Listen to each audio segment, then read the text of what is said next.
అరే పేదవాడా, ఈ బంగారు గాలిపటం నీ చేతికి పట్టే అర్హత ఉందారా? సంక్రాంతి పండుగలు మాలాంటి డబ్బున్న వాళ్ళ కోసమే. వాడిని చూడరా, ఈ రోజు మాటలతో నన్ను కింద పడేశారు. కానీ నా సమయం వచ్చినప్పుడు మాటలు కాదు, నా పని మాట్లాడుతుంది. అడవిలో అగ్నినాగు ఉంది, దాన్ని ఎదుర్కొని తిరిగొస్తే 1 కోటి బహుమతి. అది ఎవరికీ సాధ్యం కాదు. డబ్బు కోసం కాదు, నా గౌరవం కోసం ఈ అడవిలో అడుగు పెడుతున్నాను. ఈ అడుగు నా జీవితాన్ని మార్చే అడుగు. ఫ్రెండ్స్, ఈ అడవి చాలా ప్రమాదకరం, అయినా వెనక్కి తగ్గను. మీ సపోర్ట్, మీ ధైర్యమే నాకు బలమిస్తుంది. ఇదే నా పరీక్షణదా, ఇక్కడే నా భయం ముగియాలి. వెనక్కి తగ్గితే నా జీవితం అలాగే ఉంటుంది, ముందుకెళ్తే నా గతి మారుతుంది. బలం కండల్లో కాదు, మనసులో ఉంటుంటుంది. భయాన్ని జయించిన వాడే నిజంగా గెలుస్తాడు. నువ్వు అసాధ్యాన్ని సాధించావు.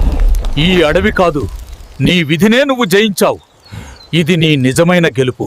డబ్బు మారింది, గౌరవం వచ్చింది, కానీ నా స్వభావం మాత్రం మారలేదు. నిన్ను తక్కువగా చూసిన నా తప్పు, నన్ను క్షమించు.